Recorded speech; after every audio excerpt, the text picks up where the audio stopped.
The lantern made a soft hissing sound up in the barn ceiling, throwing light across the floor like a golden blanket over a quiet night. Outside, the summer night felt warm and slow on the wide prairie, with bugs humming far away and the wind whispering through tall grass.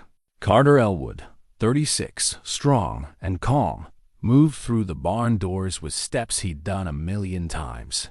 He brushed the old horse's side with rough hands that knew hard work and tough times, though he didn't talk about them much. Sweat stuck to his forehead under his hat, even this late at night. Something moved, not the horse, not the wind, but something else, like a shiver in the air. He turned. There, at the barn door, stood a little girl, barefoot, dirt on her face, dark hair messy and stuck to her cheeks. Her dress, once white, was now dusty and stained with dried blood. She looked about 6. Her chin shook, but her voice was steady, even if scared. "Mister," she said, "Mama's hurt bad. She's in your barn." Carter looked at her a moment too long, still holding the pitchfork. Then he dropped it with a clang and stepped outside. The girl didn't wait. She turned and led him around the barn to where the grass was flattened under a woman's crumpled body. She wore summer clothes, was bruised, one side of her face swollen almost shut. Her arms were wrapped tight around herself, like her body knew how to survive better than her mind did. He knelt down. The smell of blood, sweat, and something sour, maybe fear or sickness, came off her like heat from a fire. Her lips moved a little. "Get her inside," the girl whispered, tugging his sleeve. "Please, before they come." "Who?" he asked. But she was already crying, head down, fists rubbing her eyes. He picked up the woman, light as dry laundry, and carried her into the house. She didn't move, not even when he adjusted her. Had to help her breathe. The girl followed like a shadow with a mission. In the main room, Carter laid her gently on the couch. Moonlight came through the lace curtains. He turned to the girl. "Name?" "Emma." "And her, Mama?" "Myra." He nodded, already moving to heat water, and grabbed the cloth scraps he used when his horse got cut last spring. He didn't ask more than he needed to, not tonight. He cleaned her wounds without wincing. Her back showed a story her mouth hadn't. Told yet marks from a whip. Bruises too neat to be accidents. Finger marks on her arms. He gritted his teeth. The little girl watched from a wooden chair across the room, knees up to her chest, eyes wide and still. "She passed out when I pulled her from the road," Emma whispered, voice small. "We ran from Grandpa's. He said he'd hit her again if I talked back. Mama took me and ran." Carter stopped, the rag dripping red into the bowl. "Where's your dad?" "Died," she said, 3 winters ago." He didn't ask more. Didn't need to. The truth settled in the room like dust after a long ride. By morning, the worst of the fever was gone. He carried Myra upstairs, laid her in the bed that was his mom's once. He figured she wouldn't mind. Emma stayed curled up in the corner, watching her mom. When Carter came downstairs, he started making coffee. His hands moved on their own boil, grind, pour, while his mind kept seeing how Myra's fingers twitched in her sleep, like she was still fighting in her dreams. He took his coffee to the porch, watched the sky turn soft purple over the hills. He should have taken them to town, let the doctor handle it. That's what a smart guy would do. But town could be mean, especially to women with torn dresses and bruises they couldn't explain without feeling ashamed. He'd heard the whispers about women like that. So he sat, waited, listened, and watched. Later that morning, Myra stirred. Her breath hitched. Then her eyes opened. For a second, she just stared at the ceiling. Then her hand reached out. "Emma, I'm here, Mama," the girl said, jumping up. Myra tried to sit up, failed, groaned. Carter stepped forward, slow and steady. She saw him, flinched. "You're okay," he said, voice low. "You're safe. You're in my house." She blinked, confused. "You fainted in my barn," he said. "Your girl asked for help, so I helped." Her eyes got teary, but she held them back, like someone who'd been punished for crying. "I'll be gone soon," she murmured. "We didn't mean to sneak in. I didn't know where else to go." "You're not leaving," he said. She looked at him like he'd surprised her. "What? You're not leaving," he repeated. You can't stand. Your girl's been through a lot. Stay. Rest. He didn't say it mean. He didn't need to. His voice was solid, like a fence post stuck deep in the ground, holding more than it showed. For the next 3 days, Mira stayed in bed. Carter brought her food, kept his eyes polite. Emma helped when she could, folding towels, feeding chickens, asking questions only a kid would ask. Are you married? No. Why not? He shrugged. Some things don't come your way. Emma frowned. Mama says God's got a plan, but it hurts a lot first. He didn't answer. On the 4th day, Myra came downstairs, slow, holding the rail. Her bruises had faded from purple to yellow, but she still limped. Carter looked up from the stove. She didn't say anything, just stood there, watching him like he was a puzzle she couldn't solve. He pulled out a chair. Hungry? She nodded. Your girl likes flapjacks. She's always loved sweet stuff. Myra's voice was softer than the wind outside. I don't have syrup, but honey's good enough. For a moment, it felt almost normal. Then Myra's eyes flicked to the window. Her body tensed. What is it? Carter asked. Nothing, she said too fast. But he knew that look, that quiet. She was waiting for Boots she was scared would find her. Carter realized. She hadn't stopped running. She was just catching her breath. That night, he moved a cot to Emma's room by the stairs. He oiled the front door so it wouldn't creak. He loaded his shotgun and set it behind the woodpile. He didn't say a word about it, because some protection doesn't need talking. It needs doing. Just before midnight, Emma shuffled into the kitchen, finding him awake. You're not gonna send us away, are you? She asked in that sleepy, knowing voice kids have when they understand too much. No, sweetheart, he said, picking her up gently and tucking her back in bed. You're home now. As he stood in the dark, listening to the summer wind push against the windows, Carter Elwood realized what came knocking wasn't just a kid. It was purpose, maybe even redemption. He went to the porch, sat in the same spot. In his hand was a carving knife and a piece of cedar. He started whittling something small, something he'd give her when she was ready to stop running. The wind changed behind him. A soft voice called from the doorway. Mister, why are you still awake? He didn't turn, just smiled at the stars. Waiting, he said. For what? He paused, then whispered, more to himself. For the rest of the story. The summer sun climbed higher over the plains, painting the dry hills gold and brown. Dust floated lazily in the breeze, and the cicadas sang like a memory that wouldn't quit. Inside the Elwood ranch house, Mira moved carefully, like she wasn't sure if she was really welcome or just being helped for now. Her bruises had mostly faded, but not the ones inside. Those showed in how she stood, how her fingers twitched, when she thought no one saw, and how she kept her voice soft, like it might echo too loud. She stood in the kitchen that morning, barefoot, her skirt brushing her ankles, watching Carter outside through the window, chopping wood with slow, steady swings, his back muscles moving with each hit. She jumped a little at the sound of splitting wood, though she tried to hide it. On the table, Emma was drawing on a piece of old feed sack with a charcoal stub. The girl was settling into this place with a tired kind of hope, like she thought it might disappear overnight, like good things do. I want to make him something, Emma whispered, not looking up, to say thank you. Myra brushed a curl from her daughter's cheek. Maybe a flower crown. He's got that wild look, like a bear. Emma giggled behind her hand. A nice bear. Mira smiled, but it didn't reach her eyes.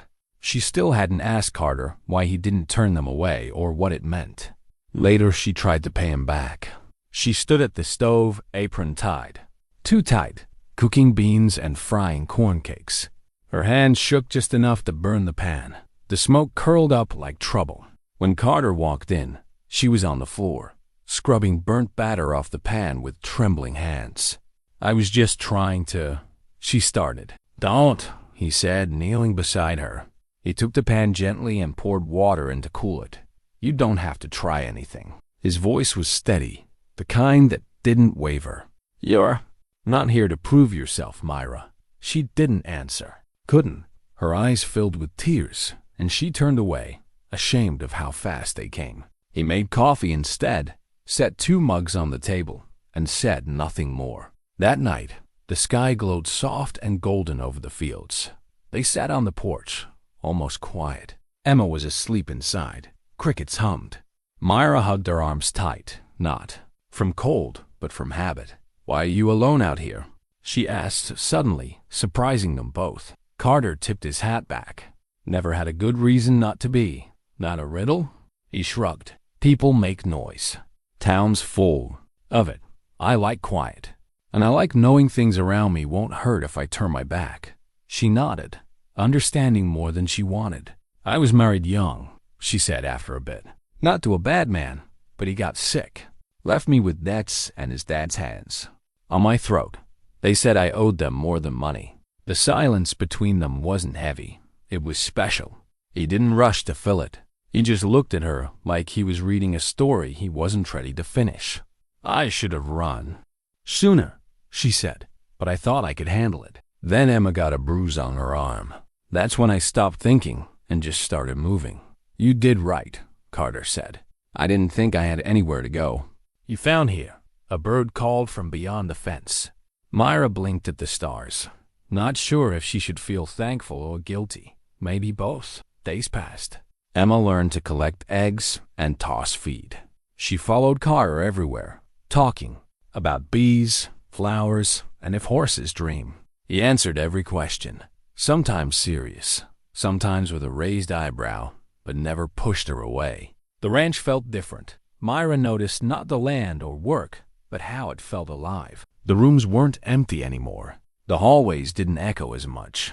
The kitchen felt warm, not silent. And at night, she didn't brace for footsteps she feared. Then came Sunday. Carter cleaned up early, wore a shirt she hadn't seen before. Myra stood by the door, watching him. "You go to church?" she asked, surprised. "Sometimes," he said. "Thought maybe Emma'd like to come if you're okay with it." She hesitated. "I haven't been to church in years. Not since everything. You'd be sitting by me," he said. "If anyone says anything, they'll deal with me standing." "There." She looked at him carefully, then nodded. Church was a small, worn-out building above town, white but weathered. The pews creaked when they sat. Emma held Carter's hand, eyes big. Myra followed slowly, feeling watched. They sat 3 rows from the back. The preacher talked about mercy and safety. Myra listened with tight fists. She felt the stairs women whispering, men glancing at Carter like they knew something. A kid sneered at Emma's patched dress. She swallowed hard. After the last song, Carter stood tall and slow, nodded at the preacher, tipped his hat to no one special, and walked Myra and Emma out past the stairs. They didn't talk on the ride back. At home, Myra helped Emma out of her dress, then went to the back of the house alone. She paced for a while before Carter found her on the porch steps. "I can't be why they look at you like that," she said without turning. "You're not. They'll keep talking," he said, leaning on the post. "Let them. It'll cost you," she whispered. He took off his hat, ran a hand through his hair. "You think I brought you here to win friends?" She looked up at him, really looked. His face wasn't stubborn. It was steady, like a dock for someone drowning. "I never asked for saving," she said. "I never said you did." There. Eyes locked for a moment too long. Then Emma's laugh rang out from inside, breaking the moment. That evening, Carter took his rifle and checked the far fence. Myra watched him go, heart pounding louder than hooves. She didn't know if she wanted him to stay or for her to leave before something big started growing. After supper, Emma fell asleep by the fireplace. Myra knelt to pick her up but stopped. Carter was already there, tucking a quilt over her. He didn't look at Myra as he passed, but said quietly, "I made room for you both because it was right, but I kept you here because it feels like peace." Myra couldn't answer. She walked outside into the tall grass. The moon was full, lighting the prairie silver. She let the night touch her face, arms loose. A coyote called far off, and for the first time in years, she didn't jump. The door creaked behind her. She turned. Carter leaned in the doorway, watching. "I'm not going anywhere," she said, loud enough to reach him. He didn't answer, but stayed there long after she went to bed. The prairie sky turned gray that morning, like it was warning something.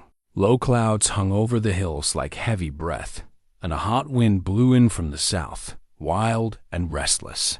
Carter noticed it before the chickens, before the cattle got uneasy, before the crows went quiet. It wasn't just weather, it was a sign.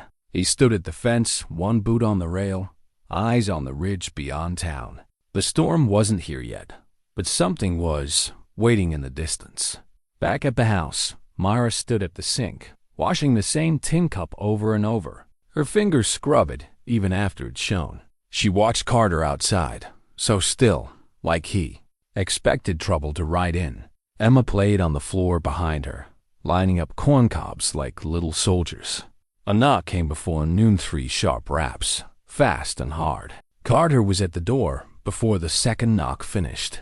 He opened it to a man in his 50s, broad, with a smile that didn't reach his eyes.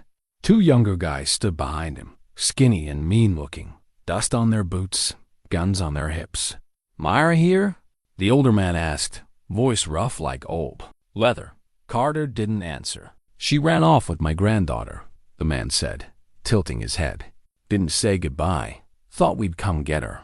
Myra appeared behind Carter, her breath catching like she'd been hit. Emma clung to her skirt.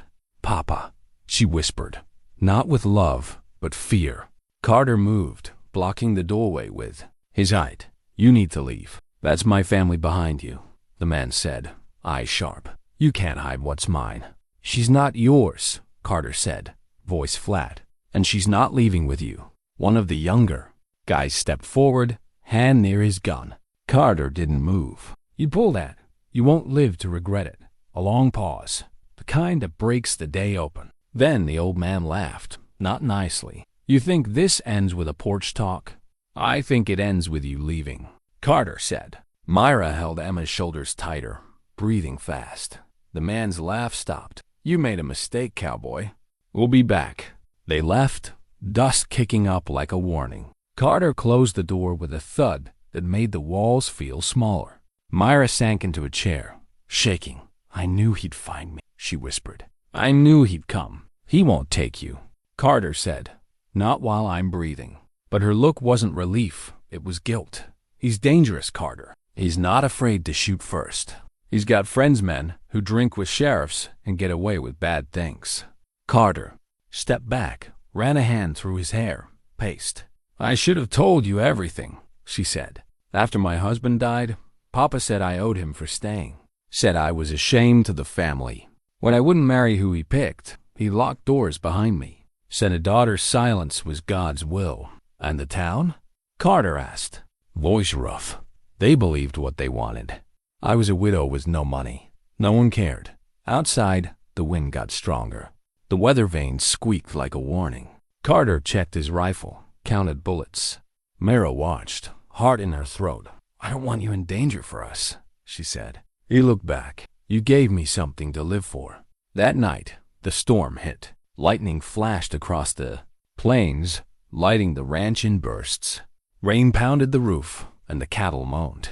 Myra couldn't sleep, pacing the hall, stopping by Emma's door to hear her breathe. In the parlor, Carter sat with the rifle on his knees, watching the window. His shadow stretched long. Myra came in, arms wrapped tight, and sat beside him. Without a word, "I've seen storms like this," he murmured. "When the wind gets wild like a trapped animal, and men think the dark hides their wrongs." "I'm scared," she said, "and I hate it." "You've got reason," he said, "but you're not weak." Thunder shook the windows. She turned to him. "You didn't have to help me, Carter." He met her eyes. "Couldn't have done anything else." Silence fell, but it wasn't empty. After a while, she reached for his hand. They stayed like that until the storm calmed and the world quieted under the rain. At first light, Carter saddled his horse. Myra stepped onto the porch, holding her shawl. "Going to town?" He nodded. "Need to talk to the sheriff." She swallowed. "They won't listen." "They'll listen to me," he said, "or they'll feel what happens if they don't." She didn't ask more, just watched him ride off, dust rising like smoke. By mid-morning, Carter was back, knuckles bloody, cheek bruised. He didn't talk when Myra asked what happened, just handed her a folded paper, a letter of protection, signed and sealed. But the blood on his temple showed what it cost. He sat on the porch, wiping his hand with a rag. Mira knelt in front of him, hands hovering. "You're bleeding.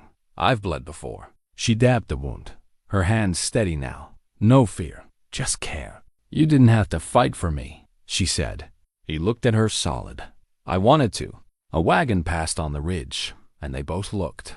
Neither spoke. Later, Emma brought him a cloth bundle. Inside was a wooden horse, rough but full of love. "For you," she said, "so you don't forget we're here." He held it like it was something sacred. That evening, they sat under the stars, no words needed. But Myra spoke just before the moon rose. "If he comes back," she started. "I'll be here," Carter finished. A breath passed, and something changed, not said but felt. The wind softened since the storm. Morning came in golden streaks, brushing the prairie with a quiet that follows hard times, like the land itself took a breath. Inside the Elwood ranch house, light slipped through the lace curtains like a gentle touch. Mira stood at the stove, flipping flapjacks with a steadier hand than weeks before. The smell of butter and honey filled the room. Emma, hair messy from sleep, hummed while setting the table with odd plates. She wore a dress Mira patched with blue thread, fixing a tear at the hem. That small act, fixing what others would toss, had become a quiet part of their new life. Carter came in, dust on his boots, a bruise on his knuckle fading yellow. He looked at Myra, and something passed between them, not new, but growing, like a promise that didn't need words. "Fence held through the night," he said. "Cattle stayed calm." "That's good," Myra replied, eyes on the pan. "Emma," Carter said, kneeling by the girl, "saw your sunflower by the fence. It's taller than my boot now." Her face lit up like a lantern. "Mama says sunflowers always follow the light." He glanced at Myra. "Your mama's smart." Emma grinned and skipped outside to check her flower. They ate quietly, just birds chirping outside and cattle moving far off. When they finished, Myra cleared the plates. Carter leaned in the doorway, arms crossed, watching her with that quiet he always had. "You sleep any?" she asked. "Some." "You worried they'll come back?" She turned to him. "You gonna keep fighting them off forever?" If that's what it takes." She studied him, brow creased. "You shouldn't have to," she said. "You've done more than I deserve." He shook his head. "That's not how I see it." A breeze tugged a strand of hair across her cheek. She tucked it back, jaw tight with something unnamed. "Carter," she said softly, "I've been thinking." He straightened. "About what?" "About staying. Not just for now. Not just till the storm's gone." A pause. He stepped closer. "You're already here." "No," she said, heart pounding like drums. "I mean really stay as your equal. Not a burden, not a ghost." He stepped closer. "You're not either." She looked up, eyes teary. "Do you know what it's like to think you're unlovable? To think hands only reach for you to hurt or take?" Carter's breath caught. "I know what it's like to want someone close and be too scared to ask them to stay." Her voice dropped. "Then ask me." The room held its breath. Carter took her hand, rough to rough, no hiding their pasts. "Myra," he said, voice like tree bark, "I want you. I want the mornings, the quiet times, the burnt beans, the patched skirts, and every storm you bring. I want to hear your voice, not wonder where you went." She blinked fast, like his words broke something open. "I don't have land like your father, no gold, and I'm not a church guy, but I've got a heart that won't leave and hands that can build." Tears fell, slow and unstoppable. "You don't have to ask again." He knelt, not fancy, not with a ring, but with respect. "I want to marry you, Myra. Not to fix or save you, but because I'd rather share your hard days than live another easy one alone." She dropped to her knees, crying into his chest, arms tight around him. He held her like she was precious but strong, like fire and home. Emma ran in, muddy shoes, holding sunflowers. She stopped, confused. "Are you crying, Mama?" Myra wiped her cheeks. "Carter asked me to marry him." Emma's eyes got big. "Did you say yes?" She nodded. "Does that mean we stay forever?" Carter looked at her. "Longer than forever, if I have a say." That afternoon, The wind was softer, like the sky had calmed. The three stood by the window, Emma with her flowers, Carter and Myra under the creaking metal tower, sunlight on their faces, honest vows in their hearts. No guests, no preacher, just the land, sky, and a God who'd seen stranger love. Carter said his vows slowly, voice steady like the earth. I swear to keep you safe, even when I'm scared, to let you speak when silence is easier, to lift you when life pulls, and walk beside you always, not behind or ahead. Myra whispered hers. I swear to stay, even when it's hard, to trust your quiet strength, to raise our child without fear, and love you, not for saving me, but for seeing me. Their hands were tied with a ribbon Emma found in Myra's old bag, faded, fraying, perfect. After, they stood by the fence, watching clouds drift over the hills. Myra leaned into Carter, head on his shoulder. He leaned down, breathing her in. I feel taller, she whispered. You're standing on your own now, he said. I think I always could. I just forgot. Emma ran through the grass, barefoot, squealing. Carter and Myra watched with wonder, like seeing freedom move. A hawk circled above. The barn creaked like it was happy. Carter pulled a carved cedar heart from his pocket, small and rough. Made this a while back, he said, placing it in her hand. She looked at it, then him. You kept this all this time? Was waiting for the right moment. She kissed his cheek, slow and sure. The sun sank, the prairie glowed gold, and in the quiet between wind and dusk, the past let go. Inside, a kettle boiled. The day wasn't done, but the fear was, my friends. If this story warmed your heart, give it a like, subscribe, tell us in the comments where you're reading from, and share it.